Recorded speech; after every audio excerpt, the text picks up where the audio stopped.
Yuka Royer is here in studio.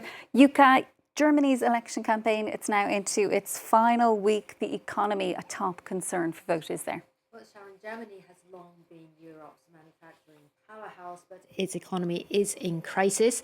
It's shown no meaningful growth since the pandemic and capped 2024 with a second consecutive annual contraction, marking the longest recession in more than 2 decades. Over the weekend, outgoing Chancellor Olaf Scholz again called for loosening Germany's debt brake system, which contributed to the collapse of his coalition government. Luke Schrago takes a closer look at the state of the German economy.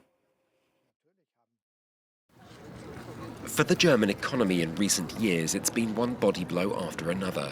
The loss of cheap gas from Russia after the outbreak of the Ukraine war saw energy costs skyrocket.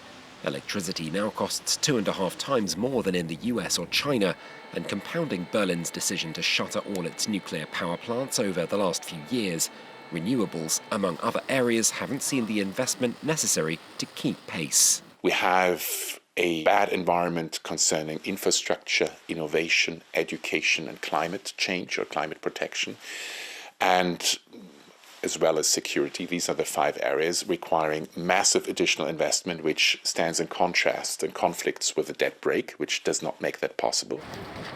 That debt brake constitutionally limits the government deficit to 0.35% of output, making it impossible for Berlin to borrow money to make the necessary investment. Elsewhere, its once vaunted manufacturers have seen major competition from the Chinese market they previously exported to. State-subsidized Chinese solar panels wiped out their German counterparts, and automakers haven't fared much better against burgeoning Chinese rivals. It's been a failure to react and ossified thinking that extends from the boardroom to government policy. Instead of implementing measures, they write paper and just report. And so we are lacking the capacity to get the good things done, because at the moment it's too much bureaucracy. Whoever comes to power next weekend in Germany, there's unlikely to be much immediate change. Analysts are already predicting a 3rd successive year of German economic contraction.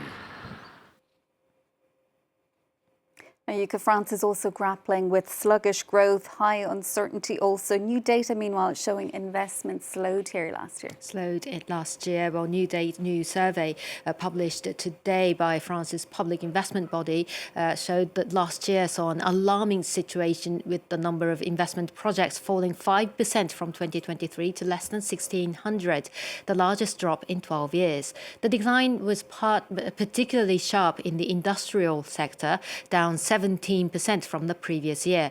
Under President Emmanuel Macron's business-friendly agenda, France has prized itself as the top European investment destination since 2019. But last year, political uncertainty following Macron's dissolution of parliament and an inconclusive snap election chipped away at the country's attractiveness, resulting in a significant decline in foreign direct investment.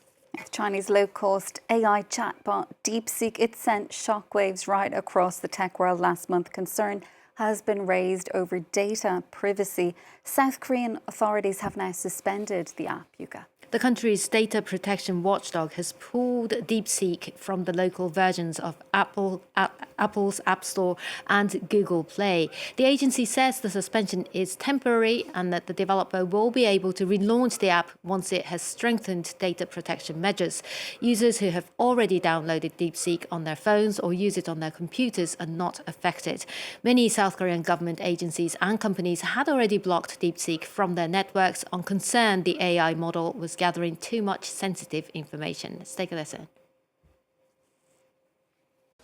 Our internal analysis has confirmed that there are deficiencies in privacy policies, including the handling of third-party business partners and communication functions, as pointed out by domestic and international media. In response, DeepSeek designated an agent in South Korea last week and acknowledged they had overlooked some aspects of domestic privacy laws during the global service launch. They expressed their intent to cooperate actively with us moving forward. Finally, Yuka, the relationship between the Chinese government and the country's tech giants, it may be seeing a thaw.